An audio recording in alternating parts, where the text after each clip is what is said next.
अपनी स्क्रीन पे अगर आप देख सकें कि इसमें असल में मसला क्या है। अगर आप देखें तो जी सबसे पहले ऊपर जो इसकी टोटल अमाउंट लिखी है, ये तो अगस्त 23 का बिल है, पहले आपको ये बता दें। तो जो टोटल अमाउंट इसमें लिखी हुई है वो भी बताएंगे, लेकिन ये यूनिट्स देख लीजिए 839 इस्तेमाल हुए हैं। दो तरह के चार्जेस हैं, एक आइस्को चार्जेस है और एक गवर्नमेंट चार्जेस है। आइस्को चार्जेस का जरा ब्रेक डाउन देखते हैं। जो ओरिजिनल कॉस्ट ऑफ इलेक्ट्रिसिटी है इस बिल में, पर्टिकुलर बिल में, वो 35,842 है। नीचे आए उसके बाद फ्यूल प्राइस एडजस्टमेंट की मद में हुकूमत आपसे 644 रुपए से ज्यादा लेती है। फिर उसके बाद फाइनेंशियल कॉस्टिंग एक सरचार्ज भी लगा हुआ है यहाँ पे, ये कोई 2700 के करीब, ये भी आपके खाते से जा रहा है।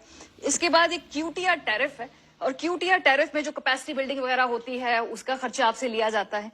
और ये टोटल मिला के जब आइस्को चार्जेस डालने के बाद इसकी कॉस्ट आ जाती है इस बिल की 40,000 से ज्यादा। उसके बाद ये मामला यही खत्म नहीं होता, गवर्नमेंट भी है बीच में जी। गवर्नमेंट जो है वो अपने इलेक्ट्रिसिटी के जो चार्जेस हैं वो क्या ऐड करती है, ये आपको बताते हैं। टेलीविजन की फीस, आप में से पता नहीं हम में से कितने लोग कब पीटीवी देखते हैं, देखते भी हैं या नहीं देखते हैं। कौन स्टेट प्रोपेगेंडा टीवी देखना चाहता है जी, लेकिन चलें उसकी भी फीस इन्होंने आपसे ले ली है और 35 रुपए हमें वो फीस देनी पड़ती है। जीएसटी, ये 7,000 रुपया एडेड गवर्नमेंट इस पे ले रही है। इनकम टैक्स अलहदा से है 3,505 रुपए, यानी कि ये वो काम है जो एफबीआर के करने के हैं।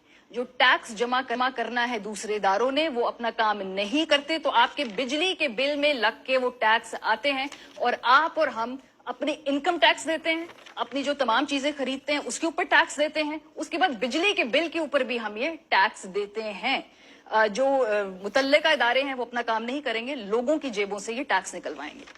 उसके बाद हमने देखा जी मामला यहां भी खत्म नहीं हुआ, एक और जीएसटी ऑन एफआर लगा हुआ है, वो 116 रुपए है। टोटल मिला के इस टैक्स की कॉस्ट तकरीबन 10,700 समथिंग है। फिर उसके बाद हमने देखा कि आउटस्टैंडिंग अमाउंट भी इसमें डाल के तो कुल जो रकम है वो 50,260 से ज्यादा ये बिल आया है। सो ओरिजिनल अमाउंट थी 35,000 और जो टैक्स लगने के बाद ये 50,268 आई। इसके बाद भी बिल एडजस्टमेंट का मजीद एक बिल एक कॉस्ट लग रही है और ये 2,000 समथिंग है। सो जो टोटल अमाउंट है वो 53,241 है। ओरिजिनल जो आपने बिल में, इस बिल में जो एनर्जी कंज्यूम की है वो 35,842 है। सो ये सारी रकम है जो कि गवर्नमेंट आपकी जेब से निकाल रही है। इसमें डॉलर एक्सचेंज रेट